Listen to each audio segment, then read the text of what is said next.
Buenas tardes, mi nombre es Ricardo Biotti, soy alumno de tercer año de la Tecnicatura en Higiene y Seguridad y para la materia de aspectos preventivos voy a presentar el tema de estrés térmico.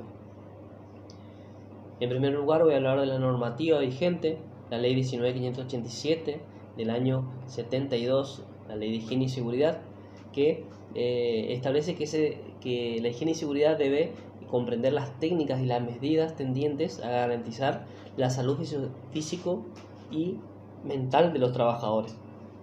Y también lo que va a buscar es la de prevenir, reducir o eliminar los riesgos relacionados con el trabajo. La Ley 24.557 de riesgo de trabajo buscará lo que es la prevención de los riesgos y la reparación de los daños derivados del trabajo. El decreto 911 reglamentario de la industria de la construcción, en su artículo 137 establece lo que es la carga térmica.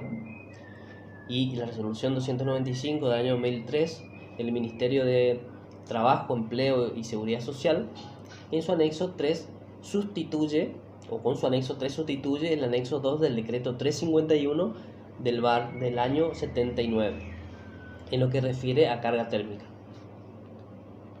Comenzamos hablando entonces que los seres humanos responden diferente a las variaciones de las temperaturas, aunque sí los límites son muy estrechos.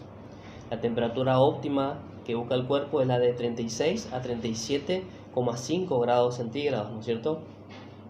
Porque las células del cuerpo humano necesitan esa temperatura para cumplir con su ciclo de vida. Esas respuestas fisiológicas pueden ser la conservación, la producción o eliminación de calor, que entonces, como decía, junto a otros sistemas va a buscar lo que es la temperatura interna óptima. El estrés, según la Organización Mundial de la Salud, define como el conjunto de reacciones fisiológicas que prepara el cuerpo para reaccionar ante situaciones adversas, como ser frustración, la furia, los nervios. Por otro lado, el estrés térmico son también reacciones fisiológicas, pero que el cuerpo va a reaccionar frente a los cambios bruscos de temperatura. Obviamente cuando sobrepasan los límites del normal funcionamiento del cuerpo. El estrés térmico entonces puede ser un estrés por frío o un estrés térmico por calor. El estrés térmico por frío se da en temperaturas de 36 grados o menos y se establece una temperatura ambiental crítica por debajo de los 10 grados bajo cero. Tenemos la tabla 1, ¿no es cierto? La tabla 1 del decreto 351 que establece las situaciones progresivas, ¿no es cierto? O síntomas clínicos que se dan de acuerdo al descenso de la temperatura. Tenemos, por ejemplo, que a los 36 grados se presentan tiritones o temblores de acuerdo a la intensidad. A los 24 grados ya se puede producir un edema pulmonar y a los 20 grados una parada cardíaca. Un ejemplo de un trabajo con riesgo, ¿no es cierto? O con riesgo, sí, a esta temperatura por debajo de la normal del cuerpo humano, se da, por ejemplo, las tareas de estibaje en lo que es un puerto, ¿no es cierto? En lo que es la descarga y el estibaje, dentro de lo que es el barco, se presentan esas temperaturas por debajo de los 20 grados que condicionan el funcionamiento normal del cuerpo humano. Algo importante a tener en cuenta es el primer síntoma de aviso de peligro que se da a los 35 grados con el tiritar o el estremecimiento, ¿no es cierto?, del cuerpo. Un síntoma visible es cuando el cuerpo comienza a temblar. Luego a los 30 grados ya se comienza con una pérdida progresiva de la conciencia, a los 24 un edema pulmonar y una parada cardíaca a los 20 grados. ¿Cómo actuamos como prevencionistas? Brindando el uso de ropa adecuada, los hábitos de alimentación, ¿no es cierto? Tenemos que gestionar que la alimentación sea acorde, una alimentación sana para los trabajadores que están expuestos a este tipo de riesgos. Los síntomas que sean evidentes y las prácticas de trabajo seguro. El descanso y la rotación de tareas. Se pueden establecer rotaciones o descansos entre la duración de la jornada laboral. contar con refugios de calentamiento, donde el trabajador pueda descansar y volver a recuperar la temperatura normal, y calcular el rendimiento laboral y las cargas.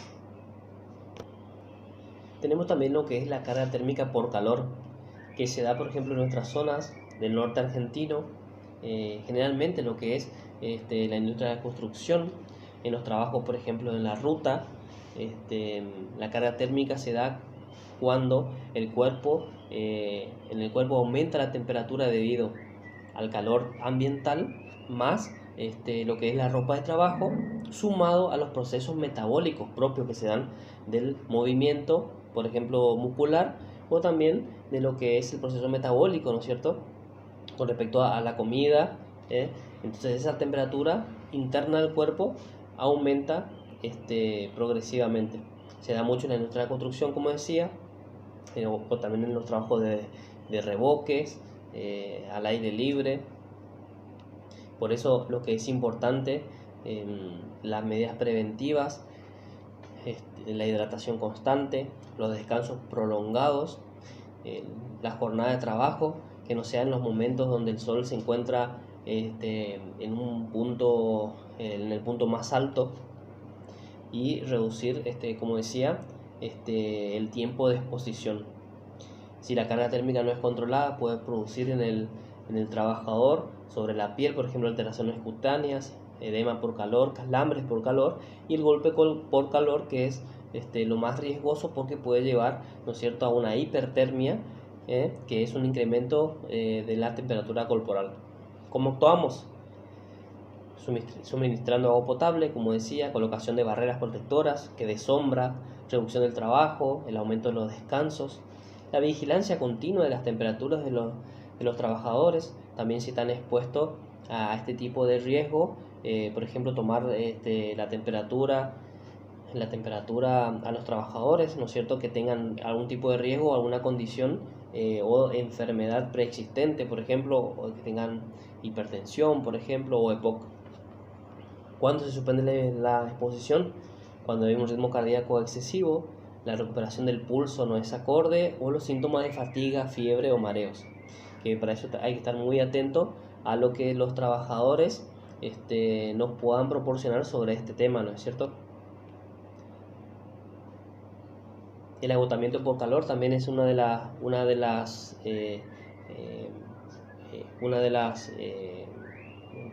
lesiones, diríamos, que puede sufrir el trabajador, y